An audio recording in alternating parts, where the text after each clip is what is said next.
ये सब साफ काहे नहीं करता है? ये देखो तो कितना गंदा है यहाँ पे आकर के। हट, पागल से। देखो तो ये क्या है, साफ किया था, ये गंदा कहाँ से आ गया है? तुम्हारे नानी गांव से आया है।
अरे ये सब देने का नया है, जवाब देते हैं आजकल, नहीं देते हैं ये सब का जवाब। ऐसे फालतू का ये सब नोटंकी बतिया करके रखो। सबका जवाब देना जरूरी ना है।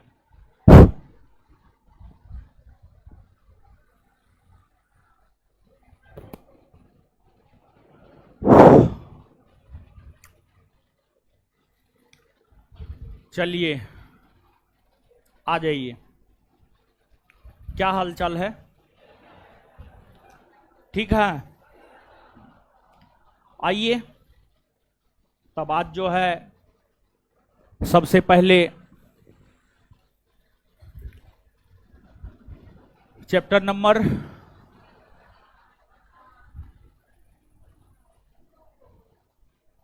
4 ना, चैप्टर नंबर 4 को क्लियर करते हैं और फिर उसके बाद जो है आगे बढ़ेंगे। ये अशोक कुमार जो पूछ रहा है, ये तुमको बताए ना है? ज्यादा होशियार है, इतिहास नहीं पढ़ा है। जब पढ़ा रहे थे तो कहां था? लेक्चर दे रहे तो ध्यान कहां था? यानी फालतू का टाइम व्यस्त करता है। गांधी जी केसरी हिंद की उपाधि कब लौटाया? जलियांवाला बाग हत्याकांड के विरोध है इसका उत्तर। ई इसका उत्तर होगा। असहयोग आंदोलन के दौरान लौटाया है। कुछ भी जो मन हुआ पूछ दिए। ठीक है, इतिहास नहीं पढ़ा है? नहीं पढ़ा है तो पढ़ा रहे हैं, जाकर के पढ़ लो दूसरा बैच में। जब पढ़ाते हैं तो कहां रहता है? खाली टाइम वेस्ट करेगा।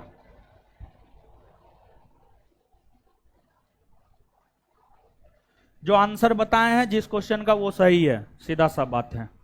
अपना दिमाग मत लगाइए ज्यादा। ऐसे एक एक करके जवाब देते रहे तो सब दिन पता चलेगा इसी में मेरा टाइम खत्म।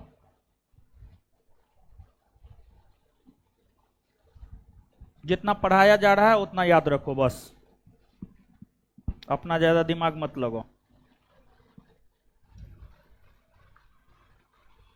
आइए,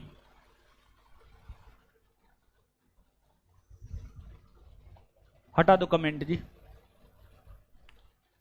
इस क्वेश्चन में घटना चक्र का क्वेश्चन ना है, इस क्वेश्चन में लुसेंट ऑब्जेक्टिव का क्वेश्चन ना है। इसमें क्या सब है? वही सब तो है इसमें। घटना चक्र भी करे, लुसेंट भी करे, जो मन है करते रहो। पागल सब, कुछ समझ में भी नहीं करता है। इसमें लगता है हम अपने नानी गांव से उठा करके क्वेश्चन दिए हैं।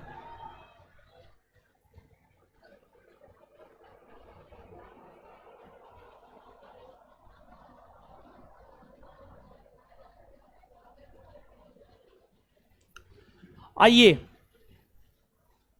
ज्यादा होशियार आदमी 3 बार धोखा खाता है, समझे? तो ज्यादा होशियारीपना मत करो, जीवन भर ऐसे ये रह जाएगा। अब विद्वान बनने के चक्कर में, ज्यादा विद्वान बनना है ना, तो आओ स्पेशल क्लास लेते हैं तुम्हारा, विद्वान बनाते हैं। विद्वान बनाने वाला एगो बैच देने जा रहे हैं शाम में 7 से 10। आओ उसमें विद्वान बनाते हैं, रात में 7 से 10, समझे। एक के दिन ना टेस्ट है मेरा, दूसरा दिन हम खाली ना है, तो वहां पर विद्वान बनाने वाला बैच दे रहे हैं। आइए विद्वान बनाते हैं। जो मन हुआ क्या बतलाया जाए, नहीं जो मन में आया वो पूछ दिए। अच्छा हम तुम्हारा तो एकदम नौकर हैं, तुम्हारे हर सवाल का हम जवाब देंगे। यानी डेली पुर्जा लिख करके यहां पर भेज देगा। जो समझाए जो बताएं सीधा सीधा याद रखो, नोटंकी मत बतियो ज्यादा। अब पर्ची यहां पे नहीं रहना चाहिए, कल से एक भी पर्ची नहीं रहना चाहिए।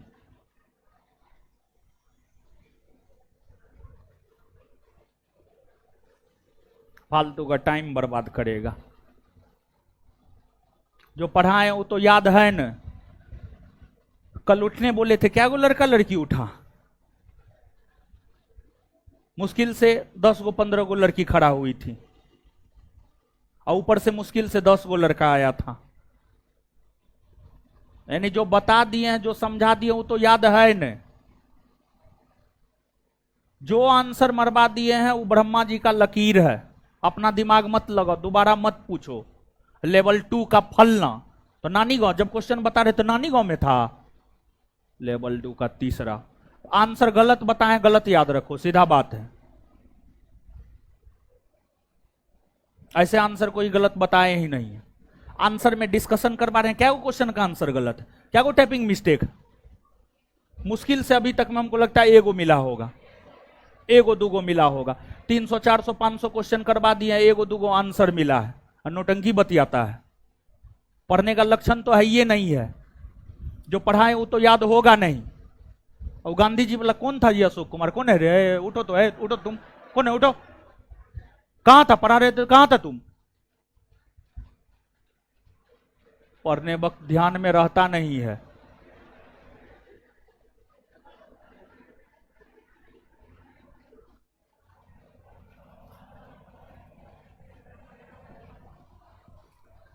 आइए, लुसेंट पढ़ा होगा, लुसेंट, लुसेंट जाकर कहीं पर पढ़ा होगा। हम तो लेक्चर के दौरान ही भी बोल दिए थे कि लुसेंट फलना देता है, गलत है। ऑथेंटिक बुक जाकर के पढ़ो। पागल सब।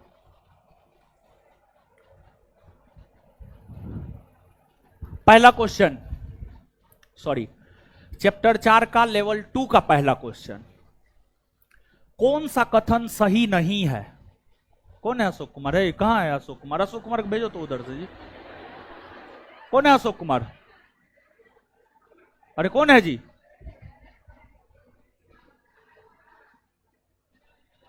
कौन है अशोक कुमार? भेजो भेजो भेजो भेजो भेजो, इधर इधर इधर।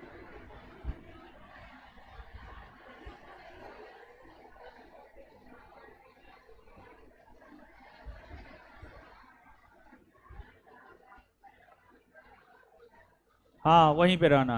गांधी युग पढ़ा रहे थे, कहां थे आप? हम जो पूछ रहे हैं वो जवाब दीजिए सीधा सीधा। गांधी युग पढ़ा रहे थे, लेक्चर दे रहे थे, कहां थे आप? क्लास में थे तो क्या बताए थे? असहयोग आंदोलन में क्या बताए थे?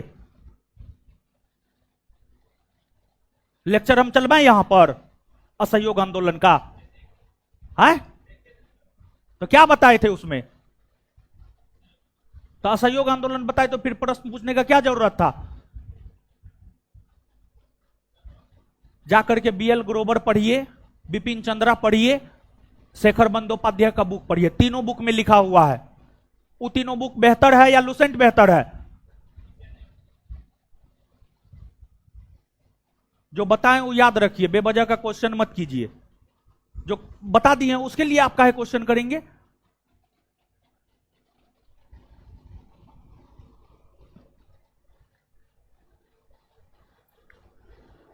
कौन सा कथन सही नहीं है? ये तो टाइम किलिंग वाला ना बात हुआ जी। जो बात बता दी है उसको लेकर के आप 72 बार पूछिएगा कौन सा कथन सही नहीं है, मतलब कौन सा कथन गलत है।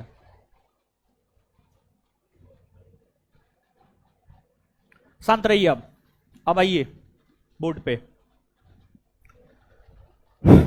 पहला, भारतीय संविधान का उद्देश्य प्रस्ताव जवाहरलाल नेहरू द्वारा रखा गया। हां, जवाहरलाल नेहरू ने उद्देश्य प्रस्ताव रखा, यही उद्देश्य प्रस्ताव बाद में जाकर भारतीय संविधान का प्रस्तावना बना। सही है ना हो? भारतीय संविधान का उद्देश्य प्रस्ताव डॉक्टर भीमराव अंबेडकर द्वारा रखा गया। नहीं, गलत है ना हो? और चुनना किसको है? गलत को ना। आंसर बी होगा, एकदम बी होगा। एच.सी. मुखर्जी को संविधान सभा के उपाध्यक्ष के रूप में निर्वाचित किया गया। हां, एच.सी. मुखर्जी संविधान सभा के उपाध्यक्ष थे। एच.सी. मुखर्जी के साथ साथ एक और संविधान सभा के उपाध्यक्ष थे, वी.टी. कृष्णा। दोनों उपाध्यक्ष थे, एच.सी. मुखर्जी और वी.टी. कृष्णा। डॉक्टर सच्चिदानंद सिन्हा को संविधान सभा के अंतरिम अध्यक्ष के रूप में निर्वाचित किया गया। हां, अंतरिम अध्यक्ष मतलब अंतिम से ठीक पहले। प्रोटेम स्पीकर कहिए, अंतरिम अध्यक्ष कहिए और अस्थायी अध्यक्ष कहिए, बात बराबर है, सही है ये भी। तो इसका उत्तर क्या हो जाएगा? B number. क्या हो जाएगा उसका उत्तर? B number. नेक्स्ट, 26 नवंबर 1949 को अंगीकृत भारतीय संविधान की प्रस्तावना में शब्द सम्मिलित नहीं थे। मतलब 26 नवंबर 1949 को भारतीय संविधान को जो अंगीकृत किया गया था, उस प्रस्तावना में कौन कौन शब्द नहीं थे? समाजवादी शब्द था, 42वां संविधान संशोधन 1976 के तहत न जोड़ा गया है, ये नहीं था। पंथनिरपेक्ष शब्द था, उसे भी 42वां संविधान संशोधन के तहत न जोड़ा गया। अखंडता शब्द था, इसको भी 42वां संविधान संशोधन के तहत न जोड़ा गया। गणराज शब्द था, हां गणराज शब्द था। तो इसमें पूछा जा रहा है कौन शब्द शामिल नहीं थे? ना तो समाजवादी शब्द शामिल था, ना पंथ निरपेक्ष और ना अखंडता। यानी 1, 2 और 3, 1, 2 और 3। उत्तर ए होगा। क्लियर है ना?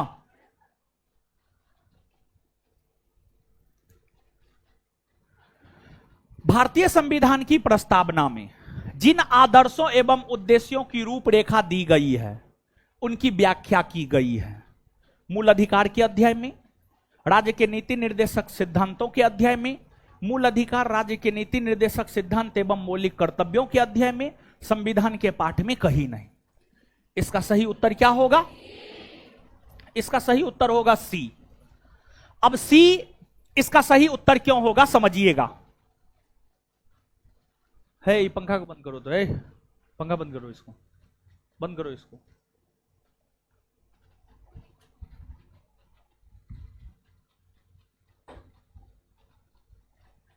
देखिए, प्रस्तावना की अगर आप बात करेंगे तो प्रस्तावना में स्वतंत्रता स्थापित करने की बात की गई है। स्वतंत्रता ना है, विचार, अभिव्यक्ति, धर्म, विश्वास, उपासना, ये 5 प्रकार के स्वतंत्रता स्थापित करने की बात प्रस्तावना में नहीं की गई है। आए की गई है। और आप याद कीजिए, मौलिक अधिकार, मौलिक अधिकार के अंतर्गत आता है अनुच्छेद 12 से 35।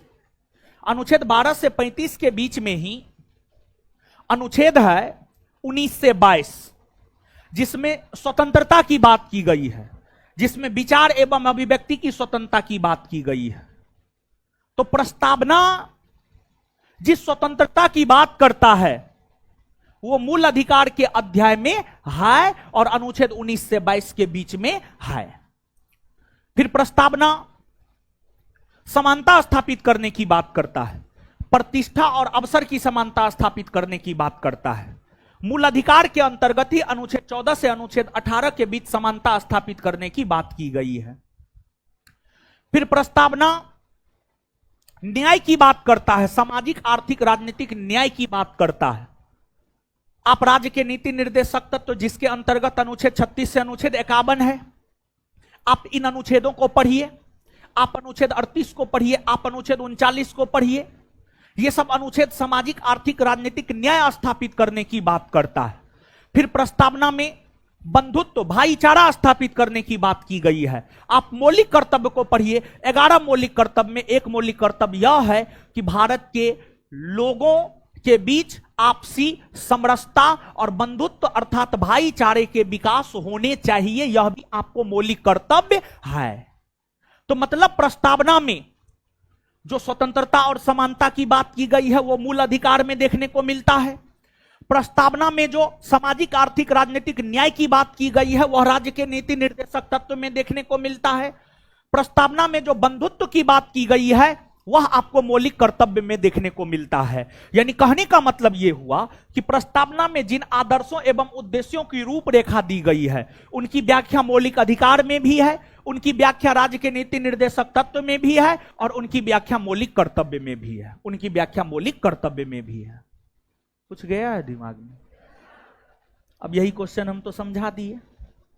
फिर 5 दिन के बाद उधर से आएगा कोई फल्ला चैप्टर का लेवल 2 का फल्ला नंबर क्वेश्चन। आपका कर्जा खाए हुए हैं, एक क्वेश्चन को 72 बार हम बताएंगे, समझे? तो जब समझा रहे हो आराम से ध्यान दे करके सुनिए, दोबारा हम नहीं बताएंगे, उतना टाइम ना है, बहुत कुछ पढ़ना है अभी। अब नहीं समझे हैं तो इसमें हम क्या करें? हम तो कुछ नहीं कर सकते। आगे और पढ़िए और लेक्चर ध्यान से सुनिए और आगे पढ़िएगा और समझ में आएगा। इसमें क्या है जो समझ में नहीं आया है? इसमें कुछ है जो समझ में नहीं आया है? तो जब समझाएंगे तब तो दिमाग रहेगा तीरी बराही में, इको पार्क में दिमाग रहेगा, कब गर्लफ्रेंड को घुमाने लेकर के जाएंगे, शनिवार आने वाला है। यहां पर तो ध्यान रहता है नहीं, तो कहां से समझिएगा? फिर दोबारा 3 बार 5 बार पूछवे कीजिएगा, हम दोबारा जवाब देने वाले। एक बार क्वेश्चन करवा दिए हो गया, दोबारा भ्रम में मत रहिए।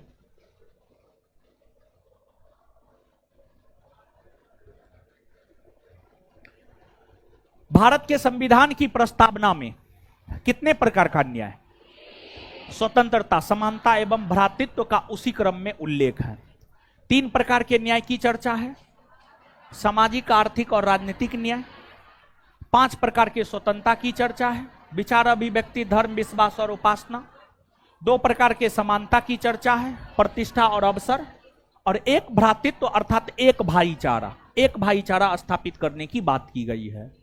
तो 3 5 2 1 आंसर क्या हो जाएगा?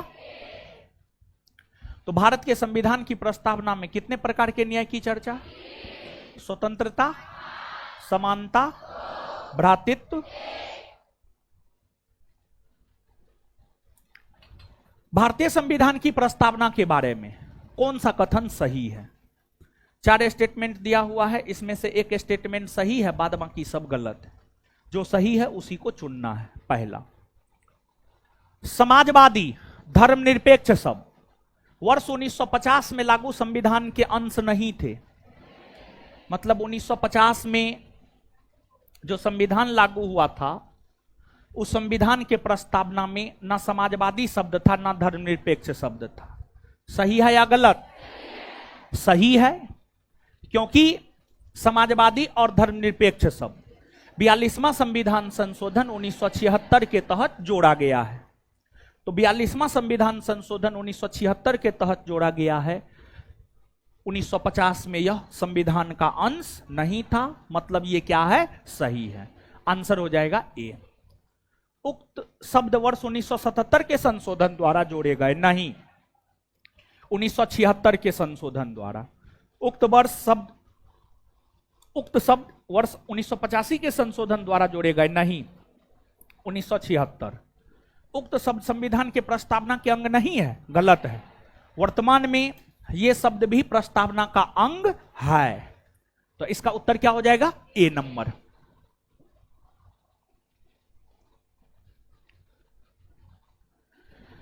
निम्नलिखित शब्दों में से कौन से शब्द 42वें संवैधानिक संशोधन द्वारा प्रस्तावना में जोड़े गए? समाजवाद, पंथ निरपेक्ष और अखंडता। समाजवाद, पंथ निरपेक्ष और अखंडता। तो समाजवाद शब्द जोड़ा गया है, पंथ निरपेक्षता जोड़ा गया है। ग्राम स्वराज है प्रस्तावना? नहीं। संप्रभुत्व संपन्न प्रस्तावना में है, लेकिन इसे जोड़ा नहीं गया। एक और उत्तर क्या होगा? बी होगा ना।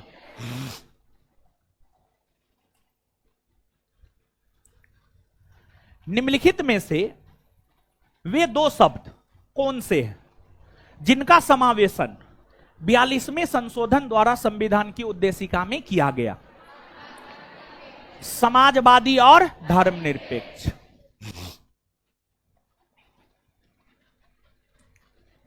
भारत के संविधान के आमुख का लक्ष्य उसके सभी नागरिकों के लिए सुनिश्चित करना है सामाजिक और आर्थिक न्याय। हां, सामाजिक और आर्थिक न्याय स्थापित करना भारतीय संविधान का लक्ष्य है। विचार एवं अभिव्यक्ति की स्वतंत्रता है। अनुच्छेद 19 को पढ़िए, भारतीय संविधान है, भारतीय संविधान के अंतर्गत मौलिक अधिकार है। विचार एवं अभिव्यक्ति की स्वतंत्रता स्थापित करना है। अवसर की समानता, अनुच्छेद 16 को पढ़िए, मौलिक अधिकार है, ये भी है। व्यक्ति की गरिमा, व्यक्ति की प्रतिष्ठा, आप पढ़िए प्रस्तावना को, प्रतिष्ठा की समानता स्थापित करने की बात, व्यक्ति की प्रतिष्ठा बनाने की बात। और फिर अनुच्छेद 21 को आप पढ़िए, अनुच्छेद 21 को आप पढ़िए, ससम्मान जीवन जीने का अधिकार, वही तो व्यक्ति की प्रतिष्ठा मानी जा सकती है। तो ये सब आंसर हो जाएगा, सभी चारों।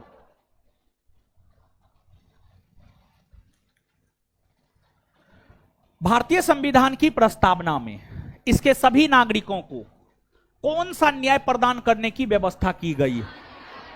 3 प्रकार के न्याय, सामाजिक, आर्थिक और राजनीतिक न्याय। सामाजिक, आर्थिक और राजनीतिक न्याय।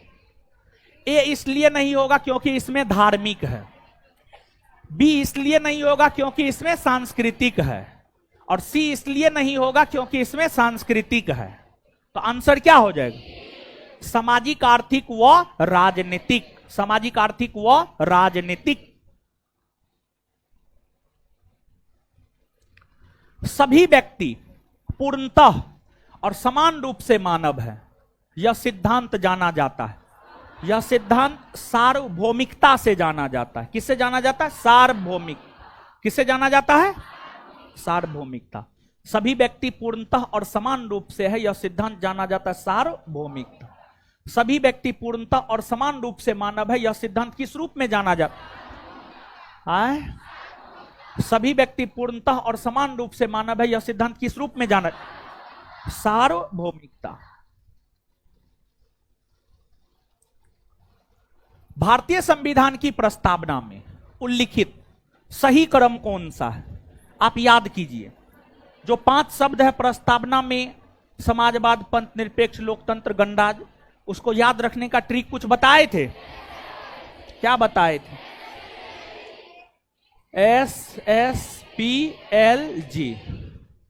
संप्रभुत्व संपन्न, समाजवाद, पंथ निरपेक्ष, लोकतंत्र और गणराज।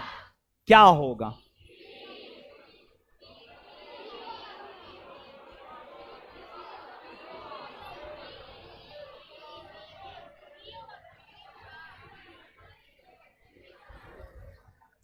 बी होगा। कुछ विद्यार्थी बोलेगा अब कुछ दिन में 11 का बी नहीं, डी होगा सर, हम बता ना रहे हैं आपको। डी क्यों नहीं होगा समझ रहे हैं ना?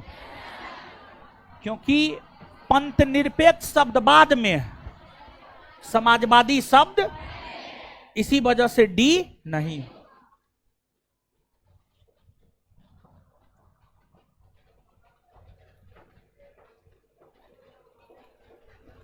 कुछ विद्यार्थी को अब होम ट्यूशन देना पड़ेगा हमको।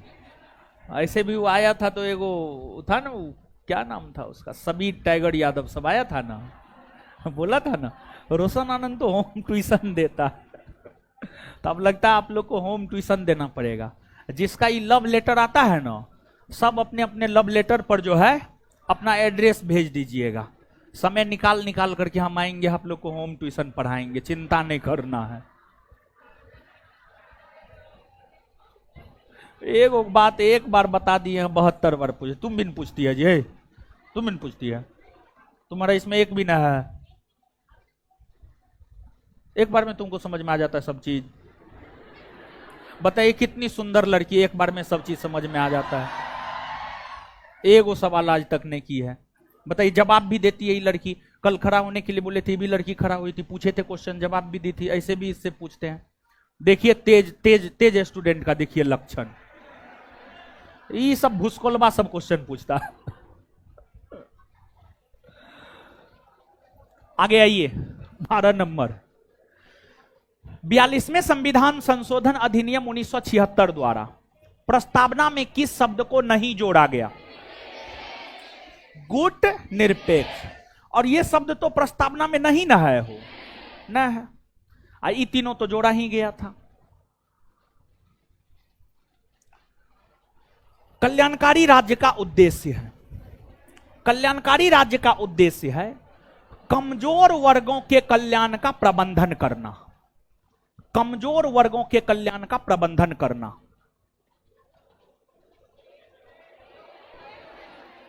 ए अगर उत्तर है तो उसको गलत कीजिए, गलत कीजिए उसको, ठीक है। कमजोर वर्गों के कल्याण का प्रबंधन करना, कमजोर वर्गों के कल्याण का प्रबंधन करना, ए इसका सही उत्तर होगा, सॉरी बी इसका सही उत्तर होगा।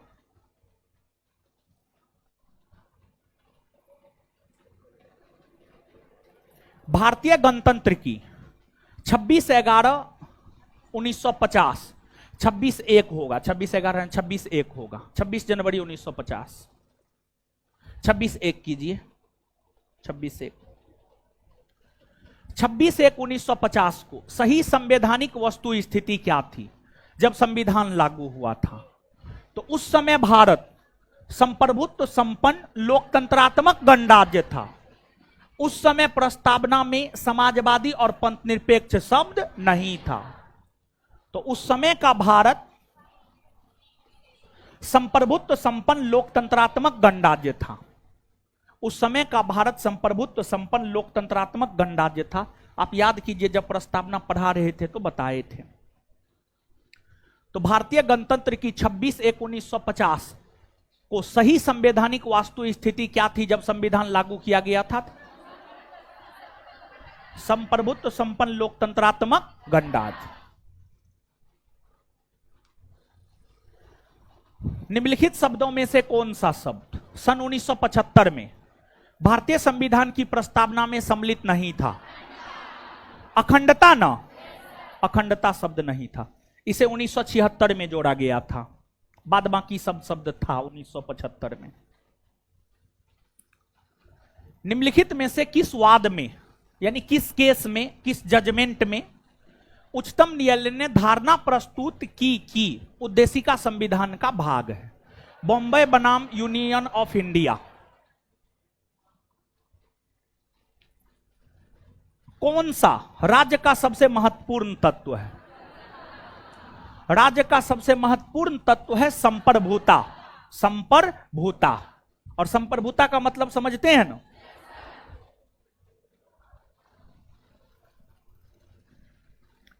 भारतीय संविधान की प्रस्तावना निम्नलिखित में से किस स्वतंत्रता का वर्णन नहीं करता है? विचार की स्वतंत्रता का वर्णन करता है? करता है। अभिव्यक्ति करने की स्वतंत्रता करता है।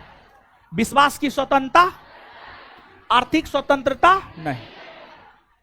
और ये तीन के अलावा धर्म और विश्वास, धर्म और उपासना, ये तीन तो है ही। 5 प्रकार की स्वतंत्रता है, ये 3, और धर्म और उपासना 2 और 5 हो गया, ठीक है। आर्थिक स्वतंत्रता की बात भारतीय संविधान की प्रस्तावना नहीं करता है। तो भारतीय संविधान की प्रस्तावना किस स्वतंत्रता का वर्णन नहीं करता है? भारतीय संविधान की प्रस्तावना किस स्वतंत्रता का वर्णन नहीं करता? आर्थिक स्वतंत्रता। निम्नलिखित में से कौन सा शब्द भारत के संविधान की उद्देशिका में नहीं है? लोक कल्याण शब्द है हो? नहीं ना है। आप देख रहे हैं ये पूछा हुआ क्वेश्चन है, बीपीएससी 2016, एमपीपीएससी 2005, समझ गए? तो हम आपको बोले थे प्रस्तावना पढ़ाते हुए, प्रस्तावना को आप याद रखिएगा, कौन सा शब्द प्रस्तावना में है और कौन सा शब्द प्रस्तावना में नहीं है। इस प्रकार के प्रश्न भी आपके परीक्षा में पूछे जाते हैं, आप देख सकते हैं यहां पर। निम्नलिखित में से कौन सा शब्द भारतीय संविधान की प्रस्तावना में उल्लिखित नहीं है? संघीय शब्द है हो? नहीं ना है। बाद बाकी संप्रभुता, लोकतंत्रात्मक, पंथ निरपेक्ष शब्द है ना। देखिए ये भी पूछा हुआ क्वेश्चन है, 3 परीक्षा का पूछा हुआ क्वेश्चन है, समझ गए? 26 नवंबर 1949 को अंगीकृत भारतीय संविधान की प्रस्तावना में शब्द सम्मिलित नहीं थे। समाजवादी, पंथ निरपेक्ष और अखंडता, ये तीनों शब्द नहीं थे। गणराज्य तो था। आंसर क्या हो जाएगा? 1, 2 और 3। रिपीटेड क्वेश्चन न है, इससे पहले भी ना आया है।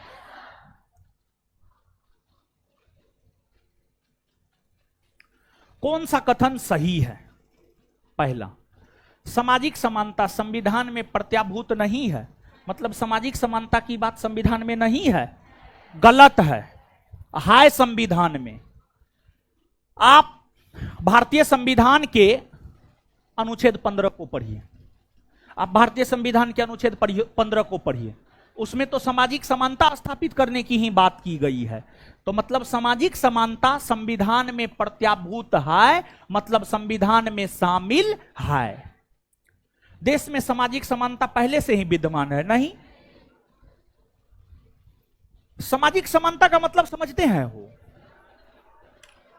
समझिए, सामाजिक समानता का मतलब होता है समाज में हर कोई एक समान है, महिला हो, पुरुष हो, उच्च जाति को के हो, निम्न जाति के हो, हिंदू हो, मुसलमान हो, सब एक समान है, सब एक समान है। क्या ये चीज हमारे समाज में पहले से है? नहीं है, नहीं है हमारे समाज में पहले से। एक एग्जांपल आप समझिए ना, यहां पर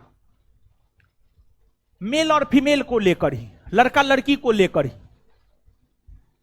समाज में जितना फ्रीडम एक लड़का को मिलता है, क्या उतना फ्रीडम लड़की को मिलता है?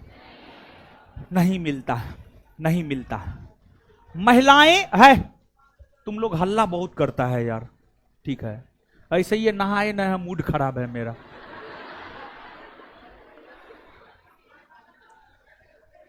तो एकदम शांत रहो, नहाए ना है, जानते हैं टाइम नहीं मिल पाया, बैच खत्म करके जाते जाते 2, 2:15 बज गया, खाना खाते खाते 2:45 बज गया, फिर क्वेश्चन भी देखना था करंट का, आज करंट का टेस्ट है डेली टेस्ट में, वो भी क्वेश्चन देखना था, उसी को देखते देखते जो है 3:15 बज गया, और फिर जो है आ गए, नहा नहीं पाए, समझे, इसलिए मूड खराब है। तो नहाने के बाद जो है मूड शांत रहता है, समझे।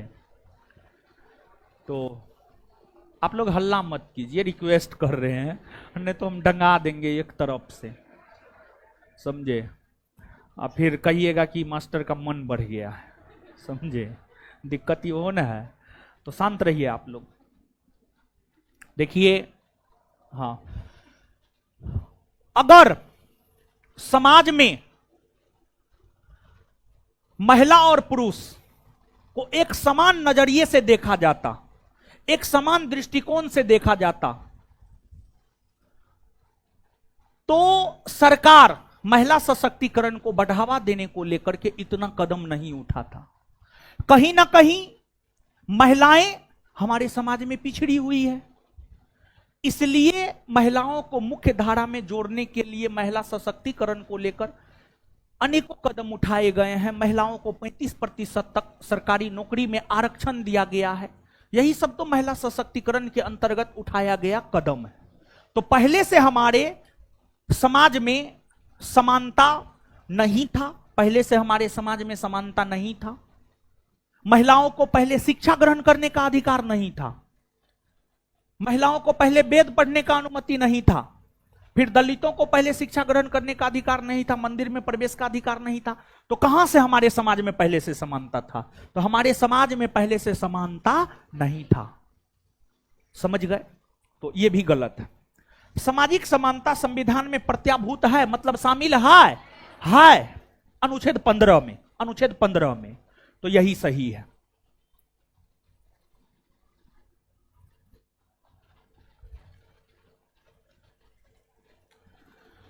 भारतीय संविधान की प्रस्तावना में डैश किसी व्यक्ति की गरिमा को सुनिश्चित करता है।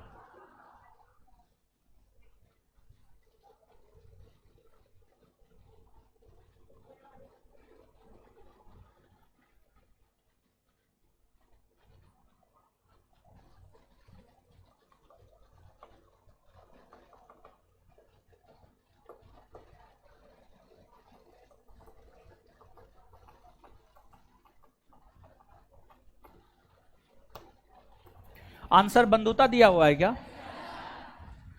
बंधुता का मतलब होता है भाईचारा। भाईचारा किसी व्यक्ति की गरिमा को सुनिश्चित करता है। भाईचारा, भाईचारा व्यक्ति की गरिमा को सुनिश्चित करता है। स्वतंत्रता, विचार की स्वतंत्रता, अभिव्यक्ति की स्वतंत्रता, धर्म की स्वतंत्रता, विश्वास उपासना की स्वतंत्रता। बंधुता होगा, स्वतंत्रता नहीं होगा, बंधुता होगा। बंधुता याद रख लीजिएगा। भारतीय संविधान की प्रस्तावना में डैश किसी व्यक्ति की गरिमा को सुनिश्चित करता है। बंधुता। क्या? बंधुता। भारतीय संविधान की प्रस्तावना का विधिक रूप क्या है, मतलब कानूनी रूप क्या है? यह लागू किया जा सकता है? गलत है। यह लागू नहीं किया जा सकता? सही है। विशेष परिस्थिति में लागू किया जा सकता? नहीं। आंसर हो जाएगा बी। इसका क्या मतलब है समझिएगा। देखिए, विधिक रूप यानी कानूनी रूप। समझिएगा एक बात आप, एगो है फंडामेंटल राइट, एगो है डीपीएसपी, एगो है डीपीएसपी, एगो है फंडामेंटल ड्यूटीज और एगो है प्रियम्बल। प्रियम्बल समझिएगा क्या मतलब है, इसको समझिएगा। इसमें सिर्फ एक फंडामेंटल राइट है, मौलिक अधिकार है। मौलिक अधिकार न्यायालय में परिवर्तनीय है। इसका अर्थ यह है कि मौलिक अधिकार न्यायालय के आदेश से लागू किया जा सकता है। और इसका अर्थ यह है कि यह यानी मौलिक अधिकार का विधिक स्वरूप यह है कि मौलिक अधिकार को न्यायालय के आदेश से लागू किया जा सकता है। विधिक मतलब कानूनी स्वरूप, कानूनी स्वरूप। और मौलिक अधिकार को लेकर कानूनी स्वरूप यह है कि इसे न्यायालय के आदेश से लागू किया जा सकता है। इसे न्यायालय के आदेश से लागू किया जा सकता है।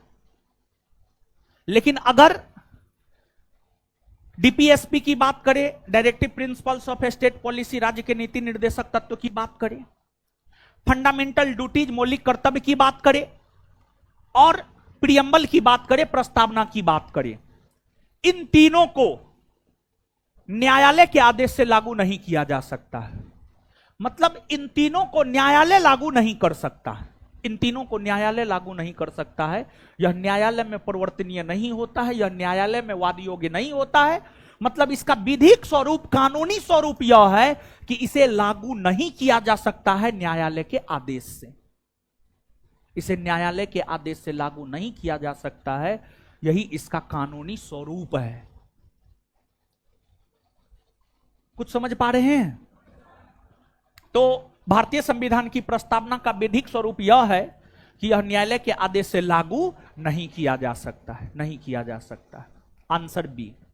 तो भारतीय संविधान की प्रस्तावना का विधिक स्वरूप क्या है? हो क्या हुआ है? कुछ हो गया है मुंह और में कुछ है क्या? मुंह से आवाज काहे ना निकल रहा है? भारतीय संविधान की प्रस्तावना का विधिक स्वरूप क्या है? भारतीय संविधान की प्रस्तावना का विधिक स्वरूप क्या है? यह लागू नहीं किया जा सकता। किस वाद में सर्वोच्च न्यायालय ने सर्वप्रथम घोषित किया कि उद्देशिका संविधान का हिस्सा नहीं है? प्रस्तावना संविधान का हिस्सा नहीं है, यह सर्वोच्च न्यायालय ने बेरुवारी केस 1960 में कहा है। बेरुवारी केस 1960 में कहा है। तो किस वाद में सर्वोच्च न्यायालय ने सर्वप्रथम घोषित किया है कि उद्देशिका संविधान का हिस्सा नहीं है? किसमें? किस वाद में सर्वोच्च न्यायालय ने सर्वप्रथम घोषित किया है कि उद्देशिका संविधान का हिस्सा नहीं है?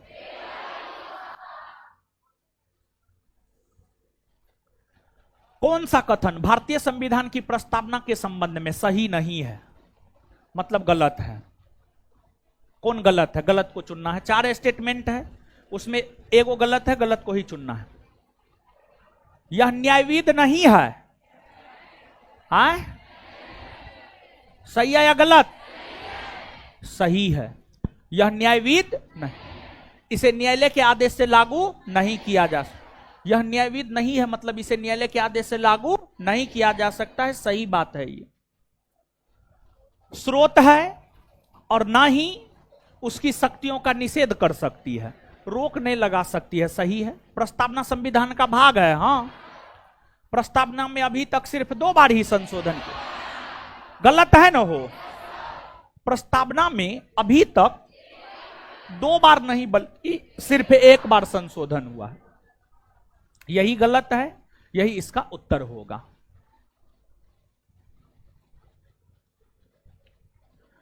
भारत की देश एकता और अखंडता को बनाए रखना और उसकी रक्षा करना प्रत्येक नागरिक का कर्तव्य है। भारत की संप्रभुता, एकता और अखंडता बनाए रखना और उसकी रक्षा करना प्रत्येक भारतीय नागरिक का कर्तव्य है। आंसर हो जाएगा संप्रभुता। संप्रभुता। भारत की देश एकता और अखंडता को बनाए रखना और उसकी रक्षा करना प्रत्येक नागरिक का कर्तव्य। आए? भारत की देश एकता और अखंडता को बनाए रखना और उसकी रक्षा करना प्रत्येक नागरिक का कर्तव्य। संप्रभुता।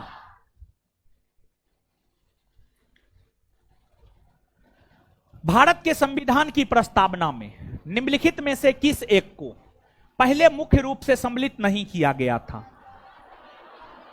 समाजवाद और धर्मनिरपेक्षता। ये पहले था हो, इसे 42वां संविधान संशोधन द्वारा शामिल किया गया। भारत के संविधान की उद्देशिका में निम्नलिखित में से किसका उल्लेख नहीं है? राजनीतिक समानता का उल्लेख है हो? आंसर ए होगा ना। समानता, 2 न समानता की बात की गई, प्रतिष्ठा की समानता और राजनीतिक समानता की बात नहीं ना की गई। राजनीतिक न्याय की ना बात की गई, राजनीतिक न्याय की ना बात की गई। आंसर ए होगा ना। हो बाद बाकी व्यक्ति की गरिमा, प्रतिष्ठा की समानता, राष्ट्र की अखंडता, ये सब तो है ना। हो बोलिए ना। भारत के संविधान की उद्देशिका में किसका उल्लेख नहीं है? इसके जगह पर कौन कौन से 2 समानता का उल्लेख? प्रतिष्ठा और अवसर। गौर कीजिएगा, मूल भारतीय संविधान के अनुसार भारत एक है, मतलब जो संविधान 26 जनवरी 1950 को लागू हुआ है उस अनुसार भारत क्या है?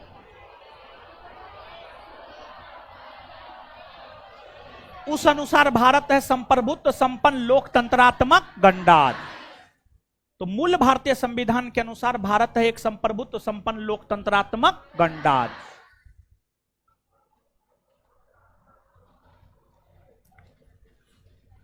भारत के संविधान के उद्देश्यों में से एक के रूप में आर्थिक न्याय का किसमें उपबंध किया गया?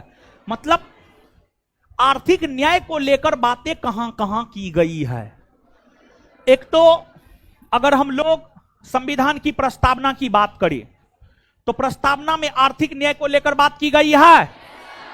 3 प्रकार के न्याय को लेकर बात की गई है, सामाजिक न्याय, राजनीतिक न्याय और आर्थिक न्याय। तो आर्थिक न्याय को लेकर के यहां पर बात की गई है। इसके बाद आप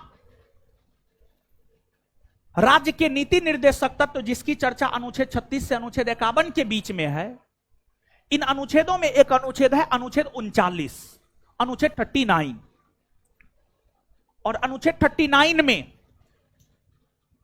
भी आर्थिक न्याय की बात की गई है। कैसे हम लोग कह सकते हैं अनुच्छेद 39 में आर्थिक न्याय की बात की गई है?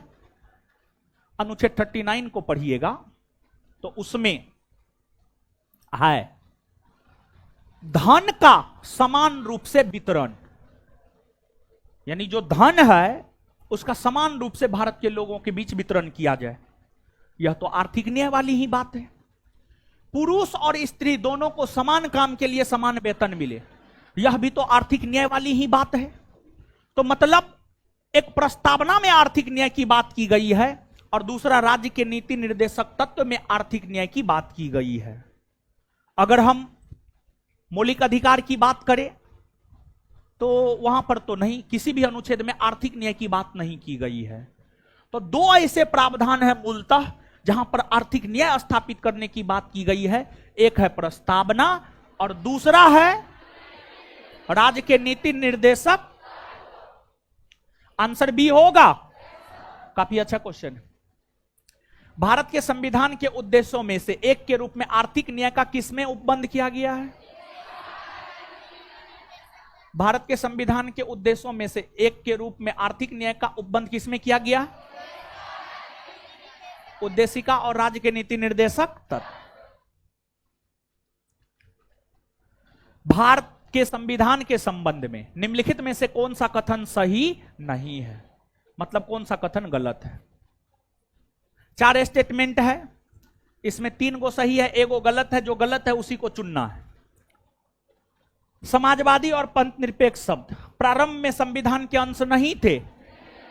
हां, सही है ये। प्रारंभ में ये संविधान के अंश नहीं थे, बाद में 42वां संविधान संशोधन के तहत जोड़ा गया है। उद्देशिका में भारत के संविधान के उद्देश्यों का उल्लेख है। हां, उद्देश्यों का उल्लेख है। उद्देशिका न्यायालय में परिवर्तनीय है? उद्देशिका न्यायालय में परिवर्तनीय नहीं है। इसे न्यायालय के आदेश से लागू नहीं किया जा सकता है। यही गलत है और गलत को ही चुनना था। मतलब आंसर क्या हो जाएगा? सी। चलिए, लेवल 2 खत्म हो गया। आइए अब लेवल 3 पर।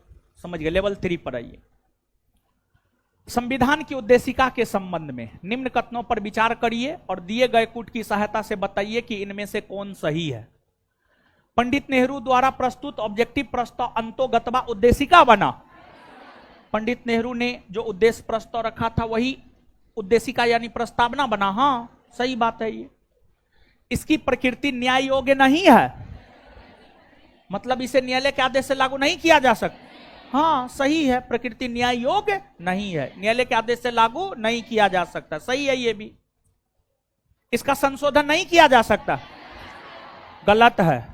इसका संशोधन किया जा सकता है और संसद इसका संशोधन किया है, एक बार हुआ है 42वां संविधान संशोधन के तहत। संविधान के विशिष्ट प्रावधानों को यह रद्द नहीं कर सकता है, नहीं कर सकता है। 1, 2 और 4।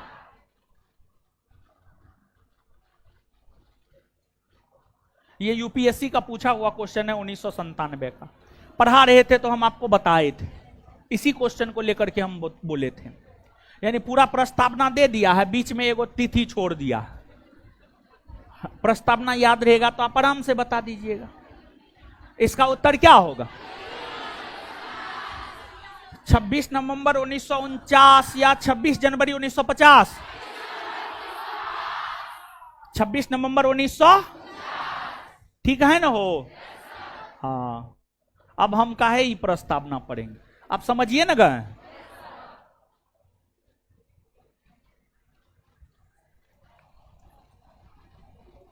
संविधान में दिया गया आमुख न्यायालय में लागू नहीं होता है, मतलब प्रस्तावना के संदर्भ में क्वेश्चन है, संविधान नहीं, प्रस्तावना में दिया गया आमुख होगा यहां पर, ठीक है। न्यायालय में लागू नहीं होता है, हाँ, महत्वपूर्ण है और उसकी उपयोगिता है, हाँ, शासन करने के उद्देश्य को लिखित करता है, हाँ, संविधान के कानूनी अर्थ निर्णय में सहायता करता है, हाँ, सभी चारों। यहां पर जो है ना सिर्फ ये कर लीजिए, प्रस्तावना में दिया गया आमुख, यानी प्रस्तावना में दिए गए प्रावधान, प्रस्तावना में दिया गया आमुख यानी प्रस्तावना में दिया गया प्रावधान, प्रस्तावना में दिया गया प्रावधान, समझ गए। रिपीटेड क्वेश्चन है, सही है सभी चारों। आगे नीचे दो कथन दिए गए हैं, जिनमें से एक को कथन ए तथा दूसरे को कारण आर कहा गया। कथन ए, भारत एक संप्रभुत्व संपन्न समाजवादी धर्मनिरपेक्ष लोकतंत्रात्मक गणराज्य है, हाँ है। कारण, इसे 42वां संविधान संशोधन 1976 द्वारा संप्रभुत्व संपन्न लोकतंत्रात्मक गणराज्य के स्थान पर प्रतिस्थापित किया गया, हाँ किया गया है। कहने का मतलब क्या है समझिए, दोनों सही है और व्याख्या भी सही है, दोनों सही है और व्याख्या भी सही है। कहने का मतलब समझिए, एगो बात बताइए, मूल संविधान का प्रस्तावना भारत को एक संप्रभुत्व संपन्न लोकतंत्रात्मक गणराज्य घोषित करता था, लेकिन 42वां संविधान संशोधन के द्वारा जब समाजवाद और पंथनिरपेक्ष शब्द को जोड़ा गया तो 42वां संविधान संशोधन 1976 ने ही भारत को प्रस्तावना के अनुसार एक संप्रभुत्व संपन्न समाजवादी पंथनिरपेक्ष लोकतंत्रात्मक गणराज्य बनाने का काम किया है। मतलब 42वां संविधान संशोधन कहीं ना कहीं भारत को यह रूप प्रदान किया है। इससे पहले भारत सिर्फ संप्रभुत्व संपन्न लोकतंत्रात्मक गणराज्य था, लेकिन 42वां संविधान संशोधन भारत को संप्रभुत्व संपन्न समाजवादी पंथनिरपेक्ष लोकतंत्रात्मक गणराज्य बनाया है। दोनों स्टेटमेंट सही है और व्याख्या भी सही है।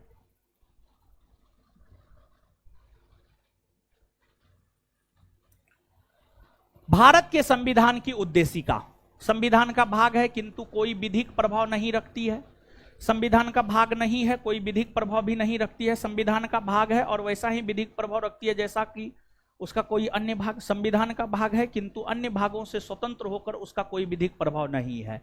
संविधान का भाग है किंतु अन्य भागों से स्वतंत्र होकर उसका कोई विधिक प्रभाव नहीं है, उसका कोई विधिक प्रभाव नहीं है। निम्न शब्दों पर विचार करें, समाजवादी, प्रजातांत्रिक, सार्वभौमिक, धर्मनिरपेक्ष। सही शब्दों को विचारानुसार क्रम दीजिए।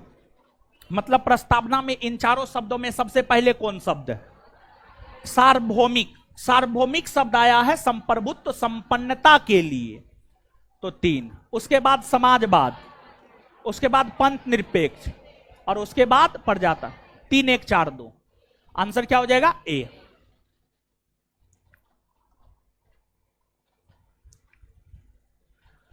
भारतीय संविधान की प्रस्तावना के सिलसिले में निम्नलिखित में से कौन सा क्रम सही है?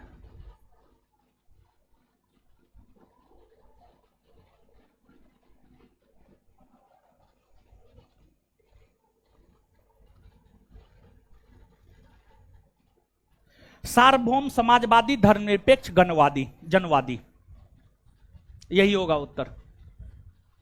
कंफ्यूजन है इसमें। ये जनवादी आया है गणतंत्र के लिए, सॉरी जनवादी आया लोकतंत्र के लिए, सॉरी लोकतंत्र के लिए। भारतीय संविधान की प्रस्तावना में प्रयुक्त समाजवाद शब्द को निम्नलिखित किस अनुच्छेद या अनुच्छेदों के साथ मिलाकर पढ़ने से सर्वोच्च न्यायालय को समान कार्य के लिए समान वेतन का मौलिक अधिकार परिभाषित करने की शक्ति प्राप्त हुई? अनुच्छेद 14 और अनुच्छेद 16। यहां पर जो है टाइपिंग मिस्टेक है, अनुच्छेद 15 यहां पर है, इसका उत्तर होगा डी, अनुच्छेद 14 और अनुच्छेद 16। यहां पर आप सुधार कर लीजिएगा, 14 और 15 होगा, इसको याद रख लीजिएगा। चलिए, इस प्रकार जो है चैप्टर नंबर 4 का क्वेश्चन आंसर खत्म हुआ और चैप्टर नंबर 5 में जो है हम लोग इंटर कर जाते हैं। ठीक है, अब 3 चैप्टर बाकी है, आज 5वां चैप्टर में इंटर करते हैं और याद करते जाइए, समझे। और एक बात जान लीजिए, आपको मॉडर्न का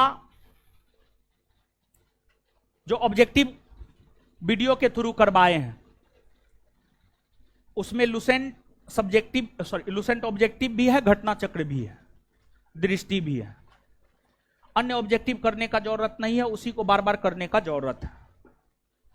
बायोलॉजी जो बिट्टू सर के द्वारा करवाया गया है उसमें एनसीईआरटी है, बीटीबीसी है, लुसेंट ऑब्जेक्टिव है, घटना चक्र है, हर कुछ है उसमें। और ये जो हम आपको पॉलिटी करवा रहे हैं इसमें भी हर चीज है। मतलब जो बार बार आप कमेंट के थ्रू या ऐसे मिलकर या ऐसे आपके मन में विचार आता है क्या इसके अलावे भी और कुछ करना है, तो इसके अलावे और कुछ करने की कोई जरूरत नहीं है। अगर इसके अलावे भी कुछ करना पड़े तो फिर यहां आने का कोई मतलब ही नहीं है। जितना दिया जाता है, जितना करवाया जाता है उसी को बार बार कीजिए, जितना अधिक से अधिक बार हो सकता है उतना अधिक से अधिक बार कीजिए, बस हो गया, और कुछ नहीं है। समझ गए? तो इसमें जो मुंह चमकाने लगते हैं, नीतीश कुमार तो हमारा ससुर न है कि हम कहेंगे न जब हम क्लास ले तो आप लाइन मत कटवाइए, समझे। तो अब लाइट कटता है तो इसमें हम क्या कर सकते हैं, इसमें मुंह चमकाने लगते हैं। लाइट कटता है, पूरे पटना में लाइट कटता है। आइए अब, तो इधर उधर मुंह ज्यादा मत मारिए, जितना बतलाते हैं उतना कीजिए और उतना सफिशिएंट है। और ऑब्जेक्टिव क्वेश्चन भी होमवर्क के थ्रू दे रहे हैं। हिस्ट्री में तो होमवर्क के थ्रू करवा दिए हैं, मॉडर्न में पॉलिटी और ज्योग्राफी का क्वेश्चन हम आपको करवाएंगे, आपके क्लास में करवाएंगे। तो उसको करना है, ऑब्जेक्टिव पे पकड़ बनाना है। और देखिए, आप अनुभव किए होंगे, अगर आप पढ़ने वाले विद्यार्थी होंगे तो आप अनुभव किए होंगे, आप पढ़ने वाले नहीं होंगे तो तब तो कोई बातें न है। तो आप देखे होंगे कि अगर आप सब्जेक्टिव पढ़े होंगे और अब ऑब्जेक्टिव हो रहा है तो अब आपका चीज जो है ज्यादा स्पष्ट हो रहा होगा। जैसे बायोलॉजी आप पढ़े सब्जेक्टिव, ऑब्जेक्टिव दिए, ऑब्जेक्टिव जाकर के आप घर पे कीजिए, चैप्टर खत्म हो, ऑब्जेक्टिव जाकर के आप घर पे कीजिए, देखिए और भी चीज आपको स्पष्ट होगा। लेकिन आप ऐसा करेंगे थोड़े, करते हैं ऐसा। जैसे बायोलॉजी हो रहा है तो चैप्टर वाइज ऑब्जेक्टिव आपके बैच में अपलोड करवा रहे हैं, तो आप उसको करते हैं। और पॉलिटी सब्जेक्टिव पढ़े और ऑब्जेक्टिव हो रहा है तो आपका चीज क्लियर हो रहा है, पहले से ज्यादा क्लियर हो रहा होगा, समझे। और इतना में ही आपका काम हो सकता है। तो हम बार बार यही कहेंगे कि अगर आप इधर उधर भटके तो ना तो आप संस्थान के हो पाएंगे ना आप इधर उधर के हो पाएंगे। तो हम आपको यही कहेंगे, संस्थान के नोट को अपना आधार बनाइए और उसी को कीजिए। जितना बार होता है उतना बार कीजिए। अनुप्रिया नाम की लड़की है, पहली बार में एसआई क्लियर की है, काफी कम उम्र है। सुधा, वो भी लगभग पहली बार उसका भी है, हाँ पहली बार उसका भी है। 2022 में तो उसका ग्रेजुएशन हुआ है। 100% संस्थान के चीजों को की है। और भी हम एग्जांपल दे सकते हैं, जो भी अपने संस्थान से पढ़ा है तो संस्थान का चीज पढ़ा है। एक बिहार पुलिस है, हमको मैसेज किया है, वो आएगा भी, उसको छुट्टी नहीं मिला है विधानसभा सत्र के चलते, उसको छुट्टी मिलेगा तो आएगा। वो अपने संस्थान में कोई बैच नहीं किया है, वो अपने संस्थान का स्टडी मटेरियल ले जाकर के बिहार पुलिस में रहते हुए टाइम निकाल करके पढ़ा है, उसका 1275 में मेरिट बना है। वो स्पेशली हमसे रिक्वेस्ट किया है कि सर हमको मंच चाहिए और कैसे जॉब में रहते हुए आपका स्टडी मटेरियल लेकर के हम बिहार एसआई का तैयारी किए और हम फाइनल मेरिट में शामिल हुए, वो शेयर करेगा, वो आएगा, हम मिलवाएंगे आपको, समझ गए। तो लोग तो यहां पर संस्थान का स्टडी मटेरियल ले करके पढ़ के तैयारी करके मेरिट में आ रहा है और आप लोग को हम पढ़ा रहे हैं। इसके बावजूद बात है आपके दिमाग में डिस्ट्रक्शन बहुत है, बात है आपके आसपास का वातावरण खराब है, समझे। कोई कहेगा लुसेंट पढ़ो, लुसेंट में लग जाएंगे। कोई कहेगा घटना चक्र पढ़ो, घटना चक्र में लग जाएंगे। कोई कहेगा परीक्षा वाणी पढ़ो, उसमें लग जाएंगे। कोई कहेगा दृष्टि पढ़ो, उसमें दृष्टि पढ़ो, उसमें लग जाएंगे। ना लुसेंट हो पाएगा, ना घटना चक्र, ना दृष्टि, ना परीक्षा वाणी और ना ज्ञान बिंदु जीएस एकेडमी। तो ज्ञान बिंदु जीएस एकेडमी के स्टडी मटेरियल में सब चीज है, बस चीजों को करने की जरूरत है विदाउट डिस्ट्रक्शन, समझे। तो आइए अब चैप्टर 5 लेवल 1 भूमि सुधार डैश के विषयों के अंतर्गत आता है। भूमि सुधार राज्य सूची के अंतर्गत आता है। कौन सूची के अंतर्गत? राज्य सूची। राज्य सूची, राज्य सूची के विषय के अंतर्गत आता है। भूमि सुधार डैश विषय के अंतर्गत आता है। भूमि सुधार डैश विषय के अंतर्गत आता है। पंचायत को संवैधानिक दर्जा प्रदान किया गया। पंचायत को, ऐसे तो ग्राम पंचायत के गठन को लेकर प्रावधान है अनुच्छेद 40 में, लेकिन पंचायत को संवैधानिक दर्जा अनुच्छेद 243 के तहत दिए गए हैं। 73वां संविधान संशोधन 1992 के तहत अनुच्छेद 243 के तहत पंचायत को संवैधानिक दर्जा दिया गया है। तो पंचायत को संवैधानिक दर्जा किस अनुच्छेद के अंतर्गत दिया गया? पंचायत को संवैधानिक दर्जा किस अनुच्छेद के तहत दिया गया? पंचायत को संवैधानिक दर्जा किस अनुच्छेद के तहत दिया गया? भारत के संविधान की किस अनुसूची में विभिन्न राज्यों में अनुसूचित क्षेत्रों के प्रशासन और नियंत्रण के लिए विशेष उपबंध? कौन अनुसूची में? 5वीं में ना? 5वीं। भारत के संविधान के किस अनुसूची में विभिन्न राज्यों में अनुसूचित क्षेत्रों के प्रशासन और नियंत्रण के लिए विशेष उपबंध? किसमें है? 5वीं। कौन सा एक युग्म सही सुमेलित है? संविधान का दूसरा भाग मौलिक अधिकार? नहीं। दूसरा भाग में है नागरिकता। तीसरा भाग नागरिकता? नहीं, इसमें है मौलिक अधिकार। चौथा एक भाग मौलिक कर्तव्य। हां, सही को ही सुमेलित करना था, आंसर क्या हो जाएगा? सी। संविधान का 5वां भाग राज्य के नीति निर्देशक तत्व? नहीं। संविधान के 5वें भाग है संघ का शासन, आंसर हो जाएगा सी। सरकारों द्वारा शुल्क एवं कर लगाने का अधिकार संविधान की किस अनुसूची में उल्लिखित? 7वीं अनुसूची में। कौन अनुसूची में? 7वीं अनुसूची में। सरकारों द्वारा शुल्क एवं कर लगाने का अधिकार संविधान की किस अनुसूची में उल्लिखित? किसमें है? सरकारों द्वारा शुल्क एवं कर लगाने का अधिकार संविधान की किस अनुसूची में? किस अनुसूची में है? भारतीय संविधान की 7वीं अनुसूची के अंतर्गत राज्य सूची में किसका उल्लेख है? राज्य सूची में उल्लेख है रेलवे पुलिस। Railway police. देखिए सुनिए, आप बिहार एसआई बनिएगा ना, कुछ समय के लिए आपको रेलवे में भी भेजा जाएगा ड्यूटी करने के लिए। उस संदर्भ में जो राज्य पुलिस है, उस संदर्भ में जो रेलवे पुलिस है, जैसे सुनिए, जैसे पटना का ही एक है रंजीत, वो पिछले दिनों आया हुआ था, वो बिहार एसआई है, लेकिन उसको जो है 3 महीना के लिए रेलवे में ड्यूटी दिया था इंस्पेक्शन करने के लिए 2-3 फोर्स के साथ। तो एक रोज जो है पटना ही आया था, पटना स्टेशन तक आया था, तो आया था कोचिंग पे।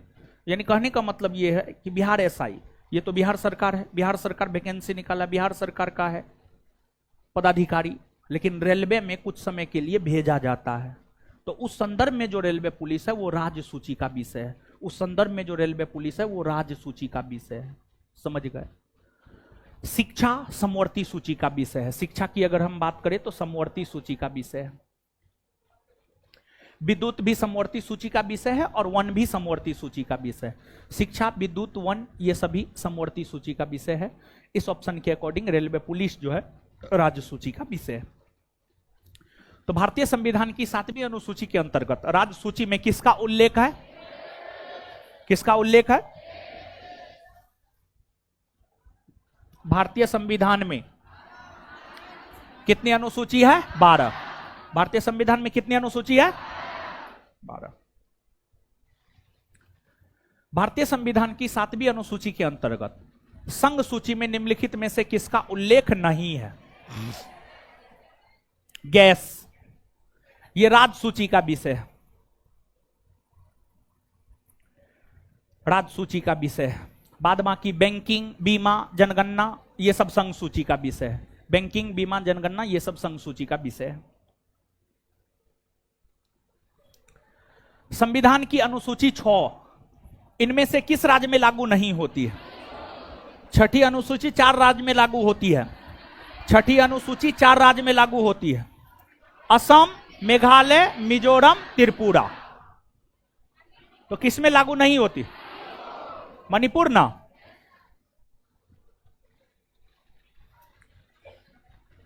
भारत के संविधान के अंतर्गत आर्थिक योजना विषय है। आर्थिक योजना समवर्ती सूची का विषय है। आर्थिक योजना समवर्ती सूची का विषय है। तो भारत के संविधान के अंतर्गत आर्थिक योजना कौन सूची का विषय है? भारत के संविधान के अंतर्गत आर्थिक योजना कौन सूची का विषय? कौन सूची का विषय है? निम्नलिखित में से कौन सा विषय समवर्ती सूची का है? आपराधिक मामला। आपराधिक मामला समवर्ती सूची का विषय है। वहीं अगर पुलिस की बात करें तो यह राज्य सूची का विषय है। रेडियो, टेलीविजन और विदेशी मामला की बात करें तो संघ सूची का विषय है।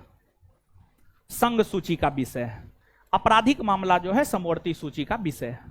निम्नलिखित में से कौन सा विषय समवर्ती सूची का है? आपराधिक मामले। कौन सा विषय समवर्ती सूची का है? पुलिस कौन सूची का विषय है? पुलिस। विदेशी मामले, रेडियो और टेलीविजन। विदेशी मामले, रेडियो और टेलीविजन। राज्य भूमि सुधार अधिनियमों को संवैधानिक सुरक्षा प्रदान करने हेतु सम्मिलित किया गया है 9वीं अनुसूची में। कौन अनुसूची में? 9वीं अनुसूची में। राज्य भूमि सुधार अधिनियमों को संवैधानिक सुरक्षा प्रदान करने हेतु सम्मिलित कौन अनुसूची में? किसमें किया गया है? राज्य भूमि सुधार अधिनियमों को संवैधानिक सुरक्षा प्रदान करने हेतु कौन अनुसूची में?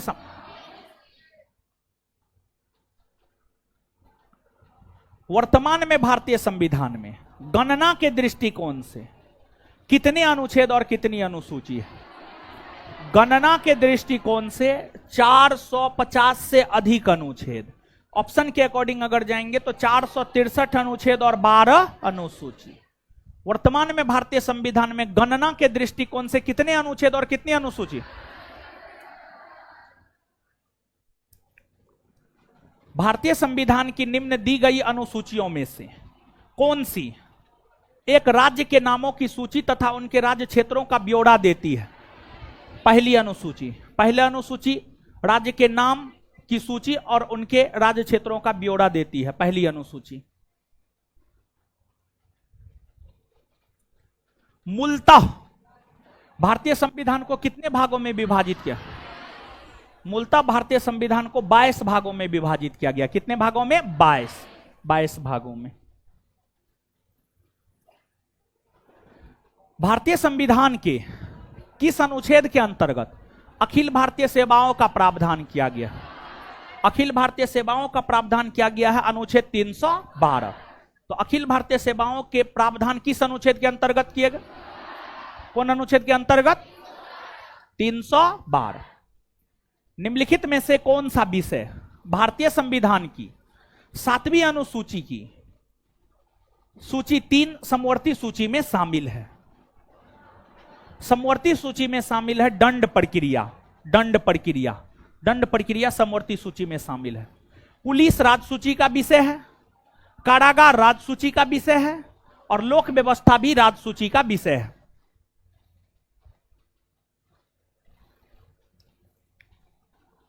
राष्ट्रपति के सिफारिश के बगैर कोई विधेयक जो कर लगाता है विधायिका में नहीं रखा जा सकता है। यह प्रावधान भारतीय संविधान के किस अनुच्छेद के अंतर्गत आता है? यह प्रावधान आता है भारतीय संविधान के अनुच्छेद 117 के अधीन, भारतीय संविधान के अनुच्छेद 117 के अधीन। तो याद रखिएगा इसको, राष्ट्रपति के सिफारिश के बगैर कोई विधेयक जो कर लगाता है विधायिका में नहीं रखा जा सकता। यह प्रावधान भारत के संविधान के किस अनुच्छेद के अंतर्गत आता है? कौन अनुच्छेद? अनुच्छेद 117। भारत के संविधान की चौथी अनुसूची विवेचित करती है राज्यसभा में स्थानों के आवंटन। राजनीतिक दल बदल की चर्चा कौन अनुसूची में? 10वीं में ना पंचायती व्यवस्था, 11वीं में ना भाषा, 8वीं में ना निम्नलिखित में से भारतीय संविधान के किस संशोधन द्वारा अनुच्छेद 19(1)(c) में सहकारी समिति शब्द जोड़ा गया? सहकारी समिति शब्द 97वां संविधान संशोधन 2011 के तहत जोड़ा गया है। 97वां संविधान संशोधन 2011। तो निम्नलिखित में से भारतीय संविधान के किस संशोधन द्वारा अनुच्छेद 19(1)(c) में सहकारी समिति शब्द जोड़ा गया? निम्नलिखित में से भारतीय संविधान के किस संशोधन द्वारा अनुच्छेद 19(1)(c) में सहकारी समिति शब्द जोड़ा गया? 97वां संविधान संशोधन 2011। संघ सूची, राज्य सूची और समवर्ती सूची भारतीय संविधान की किस अनुसूची में शामिल? 7वीं अनुसूची में है। किसमें है? 7वीं। संघ सूची, राज्य सूची और समवर्ती सूची को लेकर प्रावधान किस अनुसूची में? किसमें है? आगे। भारतीय संविधान की निम्न में से किस अनुसूची में 22 भाषाओं का उल्लेख? 8वीं अनुसूची में। किसमें? 8वीं। तो भारतीय संविधान की किस अनुसूची में 22 भाषाओं का उल्लेख? भारतीय संविधान के अनुच्छेदों को कितने भागों में समूहबद्ध किया गया? 22 भागों में। कितने भागों में? भारतीय संविधान के अनुच्छेदों को कितने भागों में समूहबद्ध किया गया? कितने भागों में? भारतीय संविधान में डैश भाग और डैश अनुसूची है?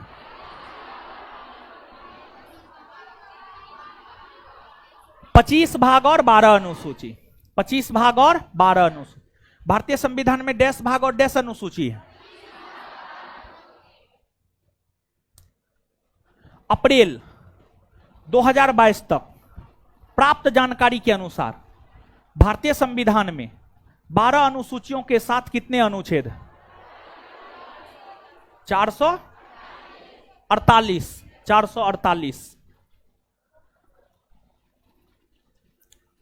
संविधान में केंद्र और राज्यों के बीच शक्तियों के विभाजन को लेकर डैश सूचियों के रूप में दर्शाया गया है। 3 संघ सूची, राज्य सूची और समवर्ती सूची।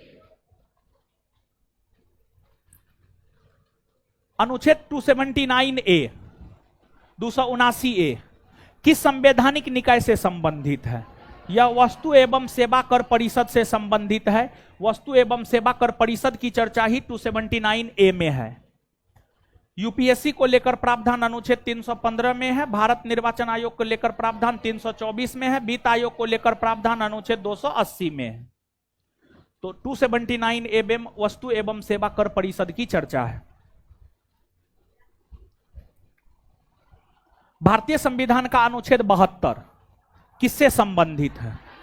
अनुच्छेद 72 राष्ट्रपति के क्षमादान की शक्ति से संबंधित है। अनुच्छेद 72 के तहत राष्ट्रपति किसी दोषी व्यक्ति को क्षमा प्रदान करता है और राष्ट्रपति 5 प्रकार से क्षमा प्रदान कर सकता है। क्षमा, परिहार, लघुकरण, विराम, प्रविलंबन। ये 5 प्रकार से राष्ट्रपति किसी व्यक्ति को क्षमा प्रदान कर सकता है। तो अनुच्छेद 72 में राष्ट्रपति के क्षमादान की शक्ति का उल्लेख है। तो अनुच्छेद 72 में किसका उल्लेख है बताइए? राष्ट्रपति के क्षमा करने की। भारत के उच्चतम न्यायालय की संरचना और क्षेत्राधिकार इसकी चर्चा है अनुच्छेद 124। प्रधानमंत्री की नियुक्ति, इसकी चर्चा है 75। वाक स्वतंत्रता का अधिकार, इसकी चर्चा है 19, अनुच्छेद 19 में। आगे किस अनुच्छेद के अंतर्गत भारत के राष्ट्रपति मृत्यु दंड की सजा पाए व्यक्ति को क्षमा, फांसी, स्थगन या सजा में कमी कर सकते हैं? अनुच्छेद 72 के तहत। निम्नलिखित में से कौन सा विषय समवर्ती सूची के अंतर्गत आता है? वन समवर्ती सूची के अंतर्गत आता है। फॉरेस्ट वन समवर्ती सूची के अंतर्गत आता है। भारतीय संविधान में शिक्षा को किस सूची में शामिल किया गया? देखिए, शिक्षा पहले राज्य सूची में था, लेकिन 42वां संविधान संशोधन 1976 के तहत शिक्षा को राज्य सूची से हटाकर समवर्ती सूची में शामिल कर दिया गया। वर्तमान में शिक्षा समवर्ती सूची में है, तो आंसर समवर्ती सूची होगा। तो भारतीय संविधान में शिक्षा को किस सूची में शामिल किया? किस सूची में?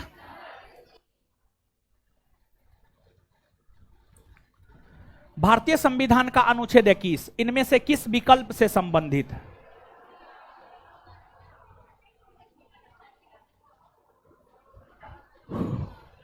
व्यक्तिगत स्वतंत्रता से संबंधित है। व्यक्तिगत स्वतंत्रता, क्योंकि राज्यों में राष्ट्रपति शासन 356, अस्पृश्यता उन्मूलन 17, निःशुल्क एवं अनिवार्य शिक्षा 21 का क, तो बच वही रहा है ए।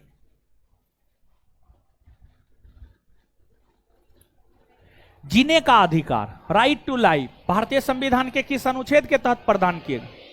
जीने का अधिकार हमें देता है अनुच्छेद 21। अनुच्छेद 21। भारतीय संविधान के अनुच्छेद 21A में निम्नलिखित में से किस अधिनियम का उल्लेख? 21 के ए या क में शिक्षा के अधिकार का उल्लेख है, और 21 के क के तहत ही शिक्षा के अधिकार को मौलिक अधिकार का दर्जा दिया गया है। Answer A.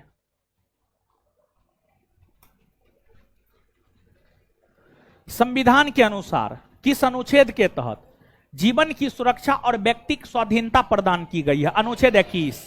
अनुच्छेद 21। आपातकाल के समय किस अनुच्छेद को निलंबित नहीं किया जा सकता? देखिए, 44वां संविधान संशोधन 1978 में यह प्रावधान किया गया है कि आपातकाल के दौरान दो मौलिक अधिकार को निलंबित नहीं किया जा सकता है, वह है अनुच्छेद 20 और अनुच्छेद 21। तो आपातकाल के दौरान भी इन दोनों मौलिक अधिकारों को निलंबित नहीं किया जा सकता है। इनके अलावे अन्य मौलिक अधिकार को निलंबित किए जा सकते हैं। आंसर हो जाएगा 20 और 21।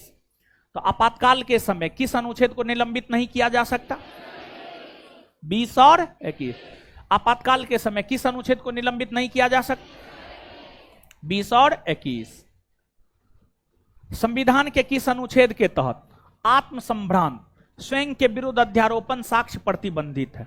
यानी यह कह रहा है, कौन अनुच्छेद दोषी व्यक्ति को यह अधिकार देता है कि वह अपने खिलाफ गवाही नहीं दे सकता है? यह अधिकार देता है अनुच्छेद 20। अनुच्छेद 20। अनुच्छेद 20। अनुच्छेद 20 दोषी व्यक्ति को संरक्षण देता है, दोषी के विरुद्ध संरक्षण की बात करता है। अपने खिलाफ गवाही देने के लिए बाध्य नहीं किया जा सकता है, अनुच्छेद 20 यह अधिकार देता है। आंसर होगा 20। 22 तो आपको यह अधिकार देता है कि अगर आपको गिरफ्तार किया जाता है तो आप गिरफ्तारी का कारण जान सकते हैं, आपको 24 घंटा के भीतर न्यायालय में प्रस्तुत किया जा सकता है और आप अपने मन मुताबिक वकील रख सकते हैं। यह अधिकार 22 देता है। अनुच्छेद 20 आपको स्वयं के खिलाफ गवाही देने से रोकता है। अनुच्छेद 20 आपको स्वयं के खिलाफ गवाही देने से रोकता है। प्रश्न का थोड़ा लैंग्वेज टफ है, लेकिन प्रश्न का डिमांड यही है कि कौन अनुच्छेद किसी भी व्यक्ति को स्वयं के खिलाफ गवाही देने से रोकता है, तो आंसर होगा 20। 20 अच्छा क्वेश्चन है।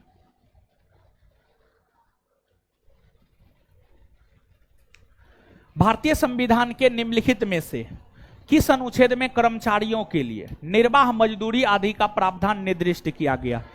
यानी मजदूरों को कम से कम इतनी मजदूरी जरूर मिलनी चाहिए कि वो अपना जीवन यापन कर सके। निर्वाह योग्य मजदूरी का मतलब यही होता है। तो यह प्रावधान अनुच्छेद 43 में है, अनुच्छेद 43 43। तो भारतीय संविधान के निम्नलिखित में से किस अनुच्छेद में कर्मचारियों के लिए निर्वाह मजदूरी का प्रावधान है? अनुच्छेद 43।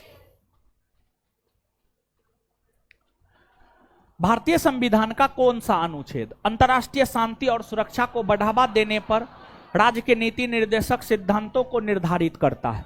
अनुच्छेद 51। अनुच्छेद 51। और अनुच्छेद 51 में जो अंतर्राष्ट्रीय शांति और सुरक्षा को बढ़ावा देने को लेकर प्रावधान किया गया है, इसी पर तो हमारी विदेश नीति निर्भर करती है। भारत की विदेश नीति इसी पर निर्भर करती है। भारतीय संविधान के भाग 4 का अनुच्छेद 43 भी देश से संबंधित है। यह सहकारी समिति से संबंधित है। 43 का भी सहकारी समिति से संबंधित है। तो भारतीय संविधान के भाग 4 का अनुच्छेद 43 भी किससे संबंधित है?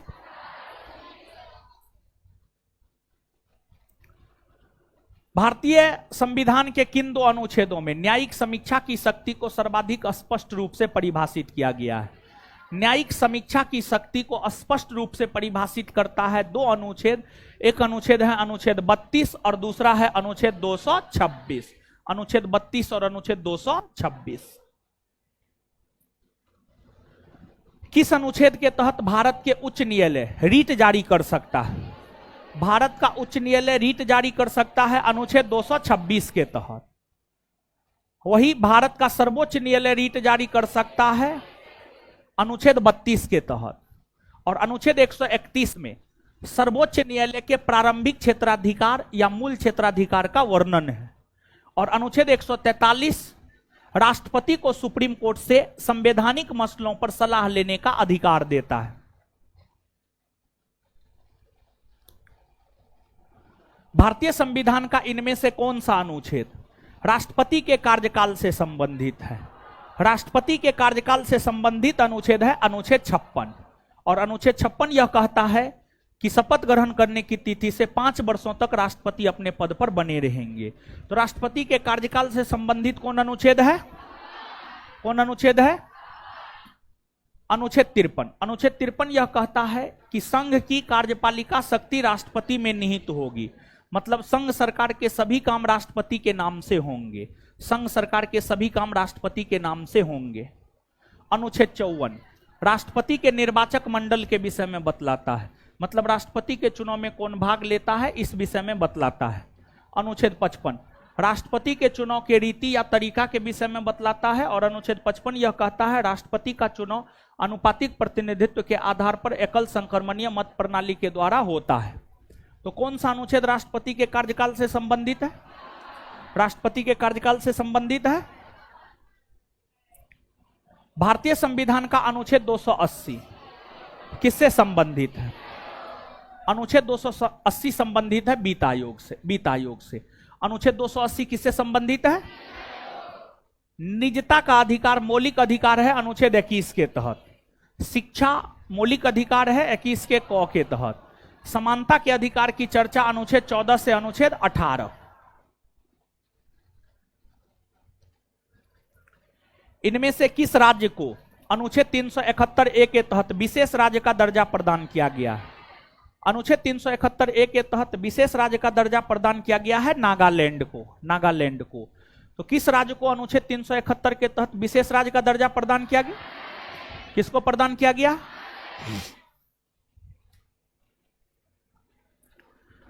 भारतीय संविधान के इनमें से किस अनुच्छेद में नए राज्यों के गठन, सीमाओं के फेरबदल इत्यादि से संबंधित वर्णन किया गया? किसमें? अनुच्छेद 3 ना बताए हैं ना वो। हाँ, तो किस अनुच्छेद में नए राज्यों के गठन, सीमाओं के फेरबदल को लेकर उपबंध है? किसमें है? 3 में। निम्नलिखित में से कौन सा राज्य भारतीय संविधान की 6ठी अनुसूची द्वारा शासित नहीं है? अरुणाचल प्रदेश। 6ठी अनुसूची में 4 राज्य को लेकर प्रावधान है। असम, मेघालय, मिजोरम और त्रिपुरा। असम, मेघालय, मिजोरम और त्रिपुरा। अरुणाचल प्रदेश को लेकर नहीं। 44वें संशोधन ने भारतीय संविधान के किस अनुच्छेद को प्रभावित किया? 300 के ए को। कैसे प्रभावित किया है देखिए। देखिए आप सब लोग जानते हैं मूल संविधान में संपत्ति का अधिकार, मूल संविधान में संपत्ति का अधिकार अनुच्छेद 31 के तहत मौलिक अधिकार था। मौलिक अधिकार था, मौलिक अधिकार था। लेकिन 44वां संविधान संशोधन के तहत अनुच्छेद 31 को निरस्त कर दिया गया और संपत्ति के अधिकार को मौलिक अधिकार की श्रेणी से हटा लिया गया और संपत्ति के अधिकार को अनुच्छेद 300 के क में शामिल किया गया और संपत्ति के अधिकार को अनुच्छेद 300 को क में शामिल करते हुए संपत्ति के अधिकार को कानूनी या विधिक अधिकार का दर्जा दिया गया। संपत्ति के अधिकार को कानूनी या विधिक अधिकार का दर्जा दिया गया। तो 44वां संविधान संशोधन के तहत जो संपत्ति के अधिकार को मूल अधिकार की श्रेणी से हटाकर 300 के क में रखते हुए उसे कानूनी या विधिक अधिकार का दर्जा दिया गया। इसी कारण हम लोग यह कहते हैं कि यह संविधान संशोधन अनुच्छेद 300 के ए को या क को प्रभावित करता है। तो 44वां संविधान संशोधन भारतीय संविधान के किस अनुच्छेद को प्रभावित करता है?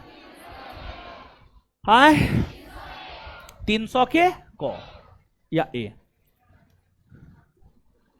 भारतीय संविधान के निम्न में से कौन से अनुच्छेद में मनी बिल को परिभाषित किया गया है? मतलब धन विधेयक को परिभाषित किया गया है।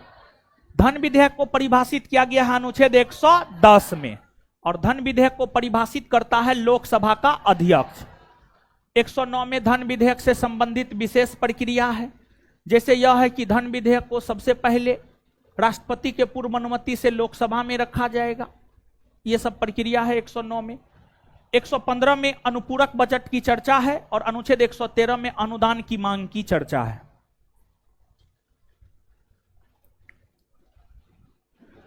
भारतीय संविधान के किन अनुच्छेदों के अंतर्गत समानता के अधिकार का उल्लेख है? समानता के अधिकार का उल्लेख है अनुच्छेद 14 से अनुच्छेद 18। अनुच्छेद 14 से अनुच्छेद 18। 23 और 24 में शोषण के विरुद्ध अधिकार की चर्चा है। 25 से 28 में धार्मिक स्वतंत्रता के अधिकार की चर्चा है। 19 से 22 में स्वतंत्रता के अधिकार की चर्चा है। भारतीय संविधान का अनुच्छेद 17 किससे संबंधित है? अनुच्छेद 17 की अगर हम बात करें तो यह अस्पृश्यता के उन्मूलन से संबंधित है, छुआछूत के उन्मूलन से संबंधित है। तो भारतीय संविधान का अनुच्छेद 17 अस्पृश्यता के उन्मूलन से संबंधित है। शिक्षा का अधिकार 21 का को कानून के समक्ष समानता अनुच्छेद 14। उपाधियों का उन्मूलन अनुच्छेद 18 में है। निम्नलिखित में से किस अनुच्छेद में समानता की अवधारणा को परिभाषित किया गया? समानता की अवधारणा को परिभाषित किया गया है अनुच्छेद 14 में। तो किस अनुच्छेद में समानता की अवधारणा को परिभाषित किया गया? अनुच्छेद 14। भारत के संविधान के लागू होने के समय इसमें मूलतः कुल कितने अनुच्छेद? संविधान के लागू होने के समय मूलतः 395 अनुच्छेद थे। कितने अनुच्छेद? 395। भारतीय संविधान का कौन सा अनुच्छेद अल्पसंख्यकों के हितों की रक्षा से संबंधित है?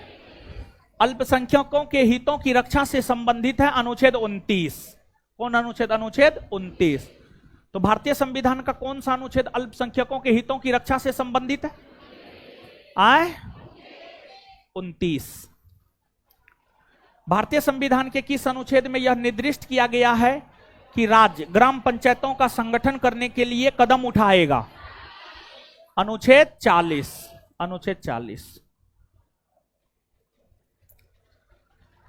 भारतीय संविधान का कौन सा अनुच्छेद उपाधियों के अंत को सुनिश्चित करता है?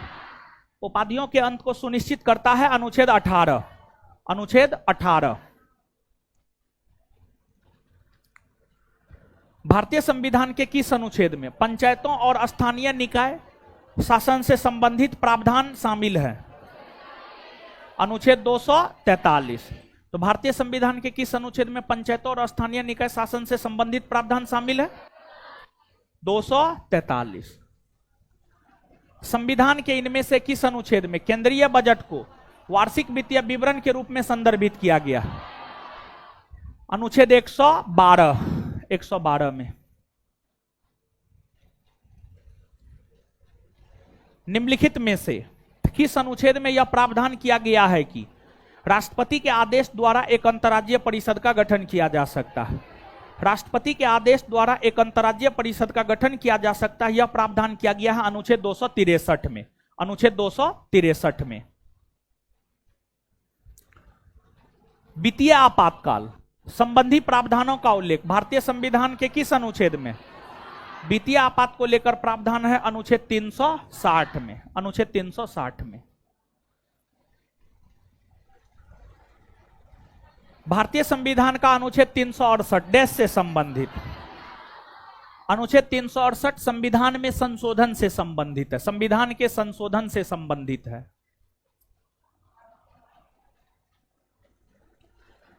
भारतीय संविधान के निम्नलिखित में से किस अनुच्छेद का भाग 20 संविधान और उसकी प्रक्रियाओं में संशोधन करने के लिए संसद की शक्तियों को संबोधित करता है? अनुच्छेद 368।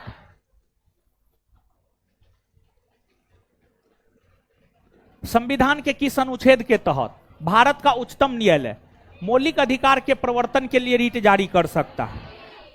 अनुच्छेद 32 के तहत मौलिक अधिकार के हनन होने की स्थिति में सर्वोच्च न्यायालय रीट जारी करता है। अनुच्छेद 32। भारतीय संविधान की दूसरी अनुसूची किससे संबंधित है? दूसरी अनुसूची में है भारत के विभिन्न पदाधिकारियों का वेतन भत्ता। भारत के विभिन्न पदाधिकारियों का वेतन भत्ता। राज्यसभा में सीटों का आवंटन चौथी अनुसूची। शपथ और प्रतिज्ञान 3। राज्यों और केंद्र शासित प्रदेश की सूची 1।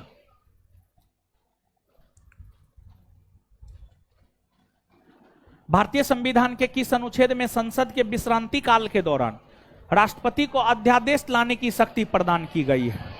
राष्ट्रपति अध्यादेश जारी करता है अनुच्छेद 123 के तहत। अनुच्छेद 123 के तहत। आज इतना ही रहने दीजिए। होमवर्क क्या दिए थे?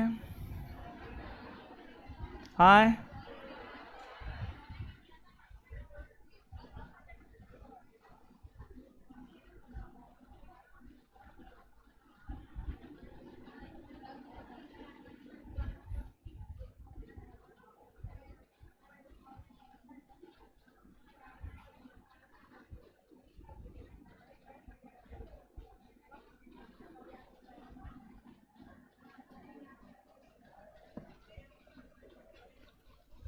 चलिए करवाते जा रहे हैं, याद करते जाइए।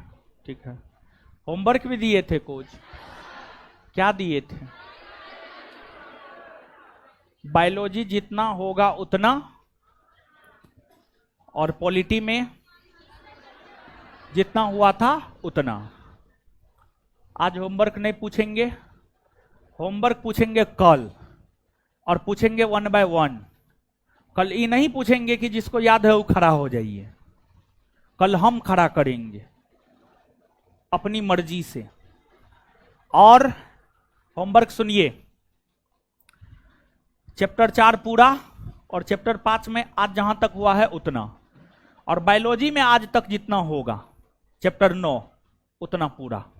अगर खत्म हो जाएगा तो पूरा पूछेंगे, नहीं होगा तो नहीं पूछेंगे। जहां तक हुआ है वहां तक पूछेंगे। समझे? डेली बेसिस पर आप लोग पढ़िए, जितना पढ़ाया जाता है उतना याद करते जाइए, रिवीजन कीजिए।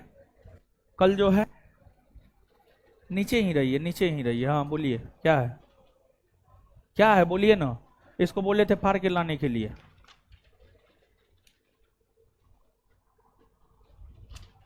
दीजिए पेन।